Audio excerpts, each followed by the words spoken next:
കോൺഗ്രസിന്റെ ജനകീയ പ്രക്ഷോഭ യാത്രയായ സമരാഗ്നിയുടെ പശ്ചാത്തലത്തിൽ സംഘടനാ സംവിധാനം കൂടുതൽ ശക്തിപ്പെടുത്താൻ നിർദ്ദേശം. നവകേരള സദസ്സിന് ബദലായി കൊണ്ടുവന്ന വിചാരണ സദസ്സ് പ്രതീക്ഷിച്ച വിജയം കണ്ടില്ലെന്നാണ് പൊതുവെയുള്ള ഒരു വികാരം. സമരാഗ്നിയിലൂടെ ഇത് പരിഹരിക്കണമെന്നാണ് നിർദ്ദേശം. AV ജയശങ്കർ ചേരുന്നു തിരുവനന്തപുരത്ത് നിന്ന്. Jaishankar, good morning. സംഘാടക ബലം കുറച്ചുകൂടെ ഇടതുപക്ഷത്തിനാണെന്ന് തെളിയിക്കുന്നതായോ അവരുടെ പരിപാടി? പറയൂ.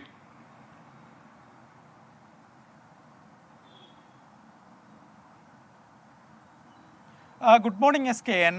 എന്തായാലും ലോക്സഭാ തെരഞ്ഞെടുപ്പിനായുള്ള ഒരുക്കങ്ങളിലാണ് കോൺഗ്രസ്. ഇതിൻ്റെ ഭാഗമായി സമരാഗ്നിയിലൂടെ സംഘടനാ സംവിധാനത്തെ കൂടുതൽ മെച്ചപ്പെടുത്തി അതിനെ എണ്ണയിട്ട യന്ത്രം പോലെ പ്രവർത്തിപ്പിക്കാനാണ് നിലവിൽ KPCC തീരുമാനം. ഇതിൻ്റെ ഭാഗമായാണ് സമരാഗ്നി എന്ന പേരിൽ KPCC അധ്യക്ഷനും പ്രതിപക്ഷ നേതാവും ചേർന്ന് കാസർഗോഡ് മുതൽ തിരുവനന്തപുരം വരെ ഒരു യാത്ര ചെയ്യാൻ തീരുമാനിച്ചത്. ഇതിൻ്റെ ഭാഗമായി 140 നിയോജക മണ്ഡലങ്ങളിലും ഈ യാത്ര എത്തും. ഈ ഒരു ഘട്ടത്തിൽ മുഴുവൻ നിയോജക മണ്ഡലങ്ങളിലും കൃത്യമായ പാർട്ടിയുടെ സംവിധാനങ്ങളെ ചലിപ്പിക്കണമെന്നാണ് നിലവിലെ നിർദ്ദേശം.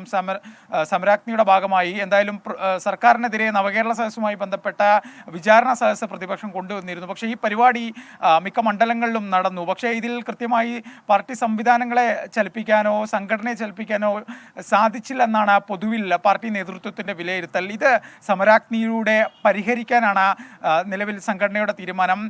ഇതിനിടയ്ക്ക് മറ്റൊരു വിഷയം കൂടി വന്നിട്ടുണ്ട്. കഴിഞ്ഞ ദിവസം ചേർന്ന ഈ സംഘാടക സമിതി യോഗത്തിൽ ഈ സമരാഗ്നിയുടെ തീയതി മാറ്റുന്നതുമായി ബന്ധപ്പെട്ടൊരു ചർച്ച നടന്നിട്ടുണ്ട്. നിയമസഭാ സമ്മേളനം ഈ മാസം 25 ആരംഭിക്കാനിരിക്കുന്ന സാഹചര്യത്തിൽ ഈ മാസം 21 ആരംഭിക്കുന്ന സമരാഗ്നി അടുത്ത മാസത്തേക്ക് മാറ്റാനാണ് നിലവിൽ ആലോചന. KPCC അധ്യക്ഷനുമായി ആലോചിച്ച പരിപാടി ആരംഭിക്കുന്ന കാര്യത്തിൽ ഒരു അന്തിമ തീയതി KPCC തീരുമാനിക്കും. നിയമസഭാ സമ്മേളനത്തിൻ്റെ സമയം കൂടി കണക്കിലെടുത്തായിരിക്കും ഇക്കാര്യത്തിൽ ഒരു തീരുമാനം ഉണ്ടാവുക. എന്തായാലും പരിപാടിയിൽ നിന്ന് പിന്നോട്ട് പോകാൻ കോൺഗ്രസ് ഇല്ല. കാരണം ലോക്സഭാ തെരഞ്ഞെടുപ്പുമായി ബന്ധപ്പെട്ട് കൃത്യമായ സംഘടനാ സംവിധാനത്തെ ചലിപ്പിക്കേണ്ടത് കോൺഗ്രസിൻ്റെ ആവശ്യമാണ്.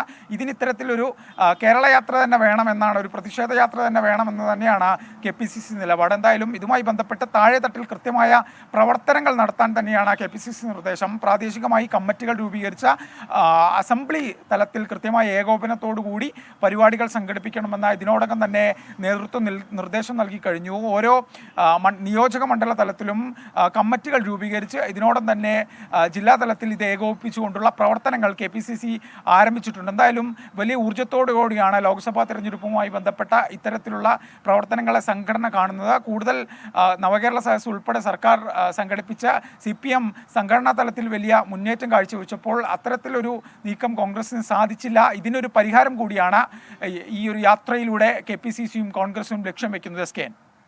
Okay, thank you AV Jaishankar.